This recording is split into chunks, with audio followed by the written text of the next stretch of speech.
Hi guys, thank you and welcome to our discussion for today. So we're going to look at the cervical vertebrae, which forms a range of bones that of course articulate from the lower part of the skull to the pelvis uh, or the pelvic girdle.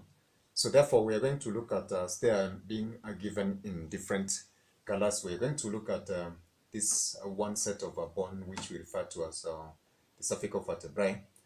But as we are going to see later in some of our videos, we're going to see that the first two bonds, we say that this is made up of a range of 7 bonds, or rather a range of 7 bonds.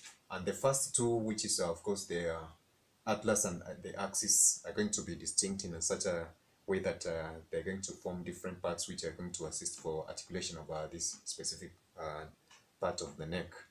So in this case, we're going to look at some of the characteristics of these bones, which we refer to the cervical vertebrae.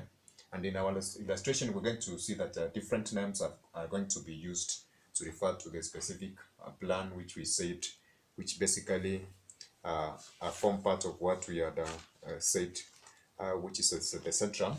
Now, in this case, this is going to be referred to as the body. Basically, this is a solid part of this specific bone, which we had called a centrum in our first discussion. So in other cases, of course, we're going to see that this is going to have what we call the transverse processes, which are going to form part of regions whereby the column is going to form a region for attachment of muscles, as we're going to see later. Now we have what we call articular facets, which are basically areas where there's going to have articulation of other part of the vertebral column and these specific regions where the bones are going to join together. And then we have what we call the neural canal, which basically is going to form part of the region whereby it's going to house what we call the spinal cord. And thusly we are going to have what we call the neural spine, or sometimes being referred to in some literature as a spinal process, as in this case. So we're going to look at some of the general features of this vertebral column, region of the vertebral column that we refer to as the cervical vertebrae, which is going to open for us to discuss some of the individual bones like the atlas and axis that I had mentioned earlier. So this cervical vertebrae are found is a set of bones which are found in the neck region, which of course I'm illustrating using the first diagram on my left.